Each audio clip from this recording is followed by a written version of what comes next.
Hello and welcome to Hearthcrafts. My name is Charlotte and this is my channel where I talk general rubbish about my somewhat chaotic crafty life. I live on the south coast of England with my 5 neurospicy children and crafting keeps me sane. Good morning. It is cast on number 5. And cast on number 5 is slightly different. It is a category rather than an actual item. So, cast on number 5 is gift knits. This category was born of the stress of the 2025 Christmas gift knits. I can't do it again. I cannot go through it again. I can't. And you know what the most ridiculous thing about the pressure I put upon myself for those gift knits? It was literally 2 pairs of socks.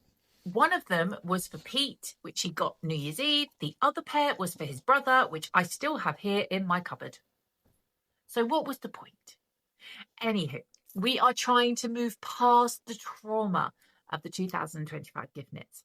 Now, what I am planning with this is that it's mainly and probably only going to be vanilla socks and hats, particularly Musselburghs, which is why I wanted the Musselburgh to be in my cast on so that I learnt it. And then what I will probably do, so the Musselburgh was cast on number 3. My thought process is that once I have completed that Musselburgh, then and I start to do the rolling the 12-sided dice. If not, Star just jumped down off the couch. If number 3 were to come up on the dice, which would be the Musselburgh, which would then be finished, that actually is going to also become gift knits. So if I were to roll a 5 or a 3, then they both mean gift knits. And my plan is to have a collection of socks in various sizes and colours and what have you, and Musselburgh hats, so that come Christmas, or even, I mean, this is gift knits, so it's not even just Christmas. It could be, I have a lot of birthdays of knitworthy folk towards the end of the year in sort of September and November. So, I want to be able to just pick out a pair of socks, wrap them up, say, there you go. That is the intention. Now, having said that, the first pair of socks that I'm going to start with is actually a pair of socks to gift to Pete. And if I can, I would like to give them to him for Valentine's Day. And we don't celebrate Valentine's Day particularly, although we might sort of have a nice meal or something like that. But what am I doing? I'm softening the blow slightly by making him a pair of socks for Valentine's Day, because actually I'm not here Valentine's Day and he doesn't know it yet. It is the Unravel Festival on Valentine's Day, and I will be going, because that will be exactly a year that my sock knitting obsession began, because it was at the not Stitch Festival, at the Unravel Festival, that I saw all these fantastic people knitting on their little circulars, and I saw all this beautiful yarn, and that was it. That was where, up until that point, I was solely a crocheter. So it seems only fitting to return there to, really kind of bring home the fact that it's been a year that I've been a sock knitter. So yes, I'm very, very excited about that, but that is on Valentine's Day.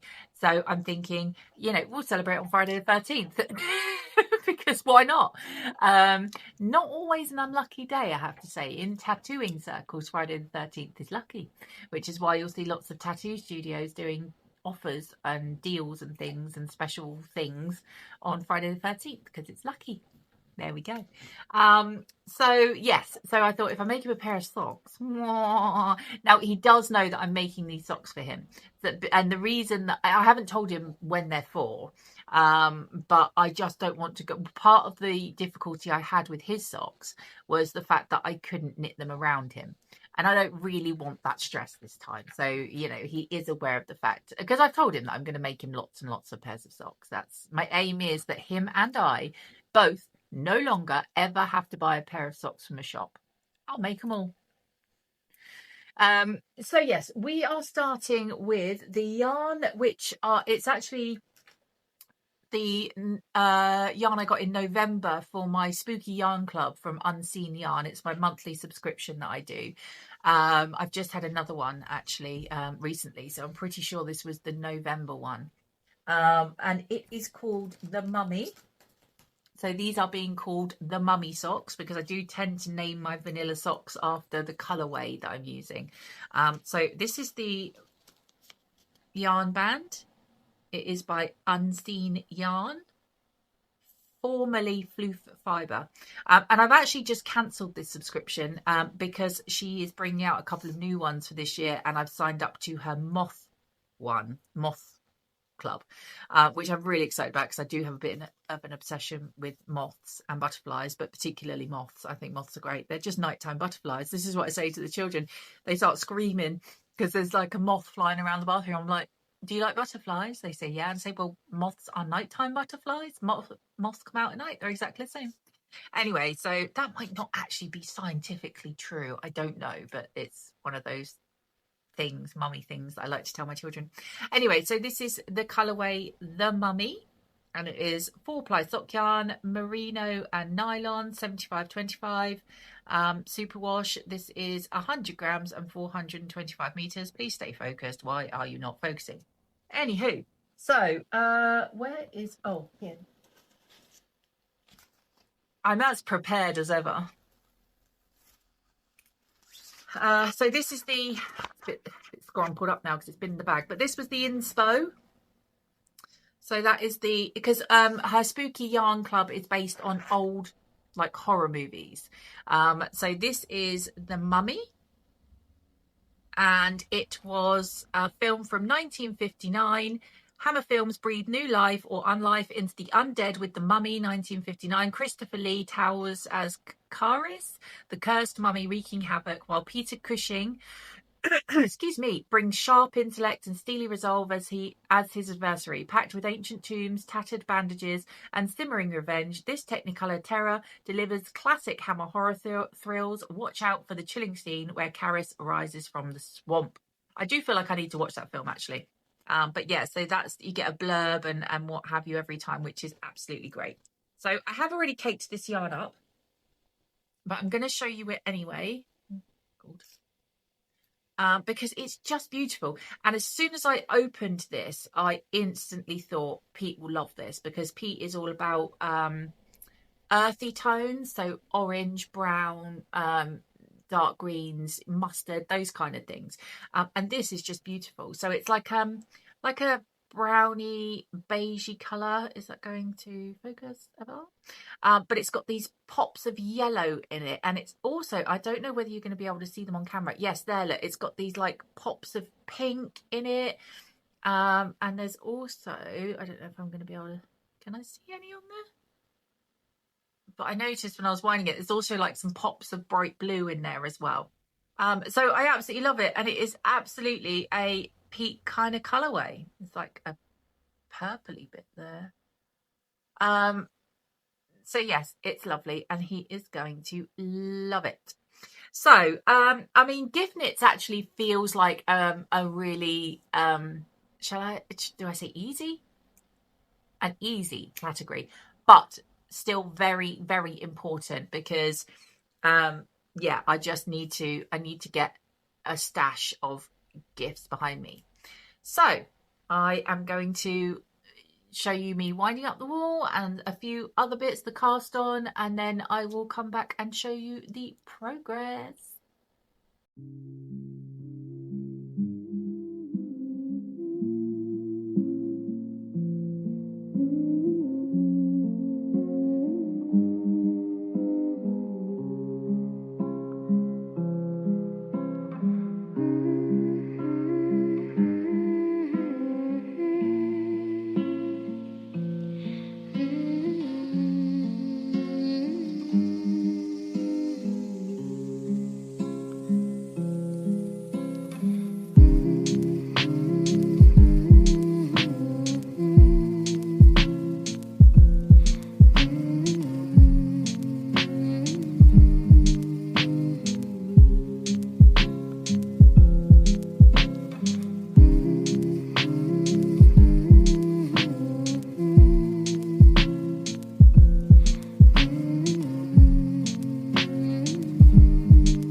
Okay, so I love the way this yarn is working up. This is, if I saw this colorway like in a shop or whatever, I wouldn't even give it a second glance. And this is what I love about yarn clubs, is that sometimes the yarn that comes is like not something that you would have chosen. But actually, I am really loving the way this is working up. And I'm loving trying to pick out the pops of color that are in it. So that yellow is quite, you know, it's there, it's quite prominent, but you see the little bits of pink here as well. And I did see, although I can't see it now, just there, I don't know whether you're going to be able to see that, but there's like a little pop of blue there that doesn't really look blue on the screen. But yeah, it's just got all these occasionally they'll look, there's an orange there, occasionally there'll just be like a random speckle of color, and I love it. I'm really enjoying this yarn a lot more than I thought I would. It's a lot of fun. So this is just going to be a vanilla sock. I did 80 stitch. Right, Eddie, where are you trying to go? Eddie's trying to get underneath the blanket. Oh goodness me. Right, okay, you can get under. Let's get you under, and then we can carry on our business. Once you're comfortable and settled, you know, it's all about you, Edward. So yes, so this is an 80 stitch cast on, and I normally do 80. Well, I've done one of Pete's pairs of socks in an 81 stitch cast on because I wanted multiple of 3 because I like the 2x1 ribbing, and that also is divisible by 2, so it makes it easy. It's quite a nice number. And then I did 78 for his Robin socks, just to see whether or not taking those few stitches out made much difference. It really didn't. So this one I have done an 80 stitch cast on. And the reason I've done 80 is because when I was doing cast on number 2, which was the yarn cozies, that was 3x1 ribbing, and I really like the look of it. And I said to myself that the next pair of socks I cast on, I want to see what the 3x1 ribbing looks like on the cuff of a sock. And you know what? I actually love it. So this is a 3x1 ribbing at the top of this sock. And I love it because it gives it like almost like a chunky feel to the cuff. And it looks really nice. It even like looks nice inside. I really like it. So yeah, definitely glad that I tried that out. I don't think I think because there's less of the purl stitches, maybe it doesn't pull the cuff in quite as much as it would if it were like a 2x2 or, you know, a 2x1. But still, I really like it, and Pete will really like it. He has seen this. Like I said, he knows that these are being made for him. He doesn't know when he'll get them, and you know, if they're not done by Valentine's Day, then they're not. It really doesn't matter. But yes, so that is my first gift knits cast on. Yay! So I've got various sort of single skeins, and I've also got a lot of I bought quite a few balls of Christmas West Yorkshire spinner yarns, because I thought that I was going to get a lot more socks made for Christmas than I actually did. I got a couple which I got a contrast for the cuff, heel and toe, so that I could make Pete and I matching Christmas socks. So all of those will be involved in the gift knit section. And like I said, eventually there will be some muscle bras going into the mix as well. So this might be a bit of a shorter one. I will say as well, it felt amazing to go back to casting on a sock, which I haven't done for a good month or so since I started the gift knits for 2025. To cast on that sock, it was like a breeze. I'm like, oh, I know what I'm doing. Like, there's no looking at a pattern, there's no anything. It was quite a nice change when you last sort of, because obviously the last one was the autumn leaves top, and it took a lot of brain power. So to then cast on something which took barely any was really refreshing. I really enjoyed it. Anyway, thank you so much for watching.